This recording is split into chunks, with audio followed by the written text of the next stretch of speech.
All right, so we're talking about out of this world. Hand up if you're at Summerfest.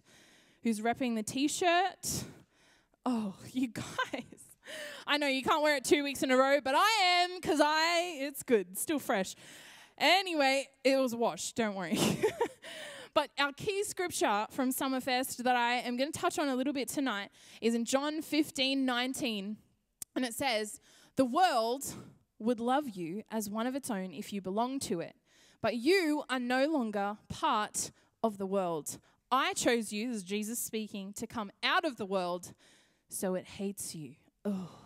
It doesn't make me feel nice. But it hates you because you're not like it. You're like this light shining in their eyes, and they're like, get away from me. That's why. And at the moment, we are actually in 1 week into our fast, where we are praying for the persecuted church, people that are threatened, beaten, killed for what they believe, the same faith as us, but they don't have the same freedom as us. And these are people, the people that we're praying for and fasting for, who know and understand this verse of scripture way more than we do. They are people who truly live out of this world. And there is a devotional. Alex, if you just chug up that screen that we got there. There is a devotional that is available on the church website. There it is, inchurch.com.au/fast, if you're interested. And to be honest, I've been reading it. It is like filled with story upon story upon story upon story of people who go through so much worse than what we go through for our faith. They are people that are beaten, killed, all these crazy things that you could just never imagine, that we get to hear these beautiful stories about, and how they, the boldness of their faith. Because this is so real to them. It's so real to them. Their faith isn't just information. It's not just something that they do on the side, or it's not just a service that they go to on Sundays. This is real to them. This is their life. And so much so that they are willing to risk their lives for what they believe. And all throughout the Bible, the disciples did the same. Jesus' 12 disciples and many others did the same for Jesus. He wasn't popular to believe in this guy that claimed to be the Son of God. He was in their books sinning, but he wasn't, because he actually was telling the truth. So that was good. But most of the disciples were martyred for their faith. And martyred means they were killed for what they believe. Now, if someone is willing to die because of what they believe, this must be kind of real, right? This isn't just some whim. This is legit. Because if I was willing to die for something, I must love it a real lot. I would die for my kids. I'd die for Matt. I'd probably die for some of you, maybe. I don't know. Some, not all. Are we playing favorites? I don't know. But this is legit. This is the real deal. If there are people, so many people that are willing to do this, they must have had an experience with God that nothing can refute. So there is also stories all throughout the Bible of people that experience persecution, much like the church that we are fasting and praying for. And I want to tell you a really quick story. I'm not even going to put it up, the verse up on the screen, because I just want to paraphrase it, of these 3 guys in the Bible. It's in Daniel chapter 3, if you're interested in looking it up. And I'll tell you what, these are some pretty cool stories in the Old Testament, so you probably should go and read them because they're pretty interesting. And they were named Shadrach, Meshach, and Abednego, or Abednego, whatever you want to call it.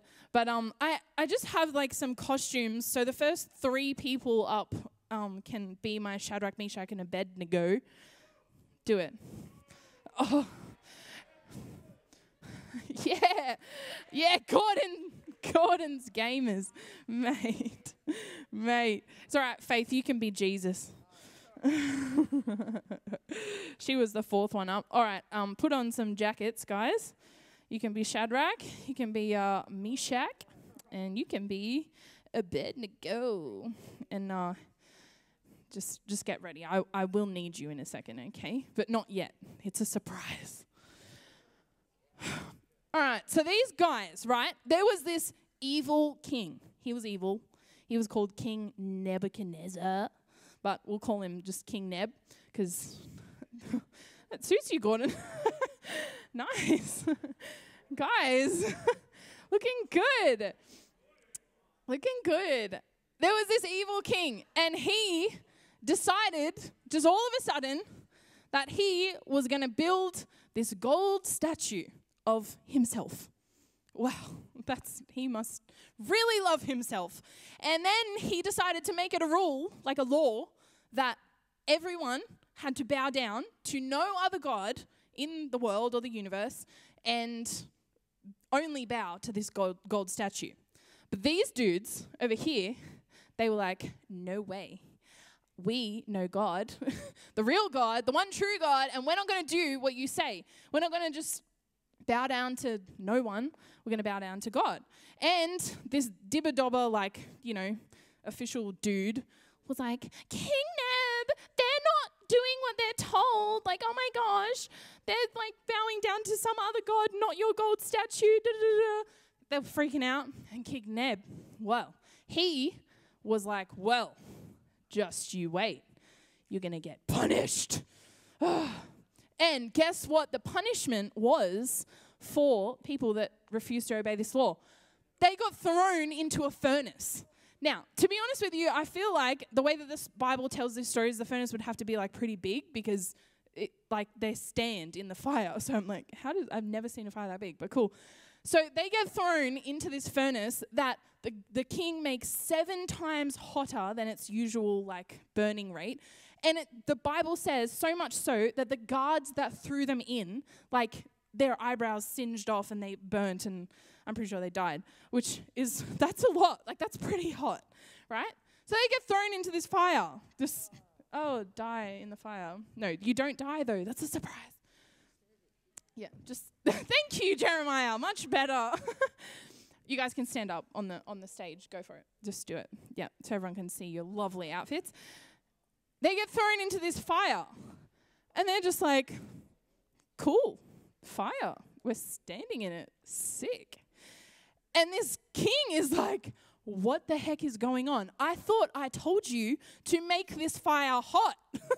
And the guards are like, we did. And then all of a sudden they're looking, and a 4th figure appears in the flames. Oh. Have faith in Jesus, guys. Wow. Oh. Jesus, literally, actually, is it Jesus? I don't even know. A 4th is an angel. Okay, thank you. An angel appears in the fire with them. How crazy is that? That is actually crazy. Now, these guys, they didn't know that was going to happen. They were like, all right, well, I guess this is the end. See ya. Guess we're going to go die in a fire now. All right. But God, you were worth it. And here we go. God just rescues them. It's all good, guys. I got you. And then they come out of the fire, and the king is like, what the heck happened? And what? You didn't die. I know. I'm so shocked. What? And this king he had his whole life transformed, and he started believing in the one true God because of the miracle that God did in saving these blokes that didn't bow down to his gold statue. Thank you to Shadrach, Meshach, and Abednego. Keep them on, take them off, I don't mind, whatever you like. Yeah, keep it on, no worries, it's all good. Just give it back soon. The thing is, there's another story in the Bible, by the way, that I could tell, but, we don't have time for that, about Daniel. And he got thrown into a lion's, den, and hungry lions for believing and praying to God. And he was saved. An angel came and shut the mouths of the lion, and a miracle happened. And that king that threw him in the lion's den was also saved because of the miracle that God did in these guys' lives. And I'll tell you what, these stories could have turned out very differently. if these guys had just complied with what was asked of them, if they just said, oh, okay, King, I'm so sorry, like we will bow down to your God statue, it would have turned out completely differently. Sure, they wouldn't have been tortured, they wouldn't have been thrown into a fire or thrown into the pit of a lion's den, but they also wouldn't have brought these kings to know the one true God. They also wouldn't have had the opportunity for God to do a miracle, not only in them, but through them. And in John 17, it says this, I have given them your word. This is Jesus speaking. Actually, what he's doing is praying for us, his disciples. I've given them your word. He's talking to God, by the way. And the world hates them because they do not belong to the world, just as I do not belong to the world. And I'm not asking you to take them out of the world. Like, don't, it's all good. I've got them. But to keep them safe from the evil one, exhibit A and B, they do not belong to this world any more than I do. Make them holy by your truth. Teach them your word, which is truth. Just as you sent me into the world, I am sending them into the world. You know, courage to just believe God in a moment of absolute fear and terror and dread that their life could end at that very moment. They had courage because fear was no longer holding them back, which is what we talked about at Summerfest, and they were choosing not to conform to the ways of the world, but they were being transformed by what God was doing in them and trusting that God would do a miracle. And in Hebrews chapter 12, verses 1 to 3, and this is from the Message version, it says this, do you see what this means? All these pioneers, all these people that have gone before us and blazed the way, all these veterans cheering us on, it means we better get on with it. Strip down, start running, and never quit. No extra spiritual fat, no parasitic sins. Keep your eyes on Jesus, who both began and finished this race we're in. Study how he did it, because he never lost sight of where he was headed, that exhilarating finish in and with God.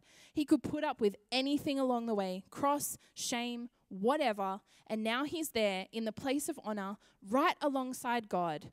When you find yourselves flagging in your faith, go over that story again, item by item, that long litany of hostility he plowed through. That will shoot adrenaline into your veins, into your souls. Veins, souls, whatever. Same thing. There are so many people that have lived this life of faith before us. There are so many people that have gone through so much worse than us for what they believe. How do we make a difference in our world if we're not willing to be different? How do we share the gospel with people and help them come to know Jesus if we're not willing to actually share the gospel with them? Just a question. How do we expect to actually make an impact for Jesus if we aren't willing to do what he asks of us? If we're just going to bow down to the gold statues of the world instead of saying, no, my Bible says that I should only have the one true God, no one else. How do we live out of this world if we're not actually willing to live that way? Like, actually. How does a miracle happen in our lives? This is a question. How does a miracle happen in our lives when we don't need a miracle because we're just choosing the safe path? People all across the world are being beaten, tortured, and persecuted for their faith. And I'll tell you this, it could all stop for them in one moment if they denied Jesus, if they decided that they're not going to be a Christian anymore, if they just, it's all good. But this is real to them. This is so real to them that they are willing to risk their lives for the sake of Jesus Christ. And what I want to do is just show you a quick video that we actually saw on Sunday, a testimony of someone that lives this day in and day out. Her name is Daniela, and her father was shot and killed for being a Christian.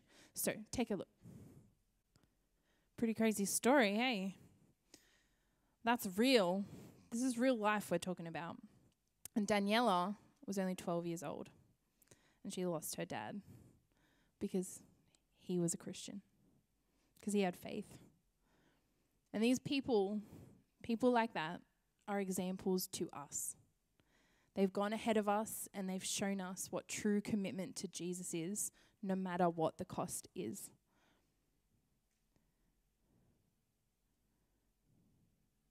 And I want to ask myself and you guys, has the same thing happened in our lives?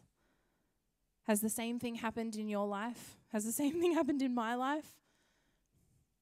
Because in our Western world, in our comfy Christian life, we have never experienced persecution to that level. But I want to possess a faith in me that even if I do, I am clinging to Jesus and I'm keeping my eyes fixed on him. I want the same thing in my life, and I want it in yours too. And I'm honestly in this time not only fasting and praying for and with these people, but I'm also fasting so that God, and praying that God would give me a faith like them, that I would be joined in their faith, that I would have faith so bold that it didn't matter, it doesn't matter, nothing else matters apart from Jesus. Fasting, which is going without something and giving something to God, is out of this world. It is an out of this world act. Fasting for freedom in the lives of our believing family. Fasting is sacrificing the comfort of our lives to push us to a deeper place. When we fast out of this world, we actually will get out of this world results. You will.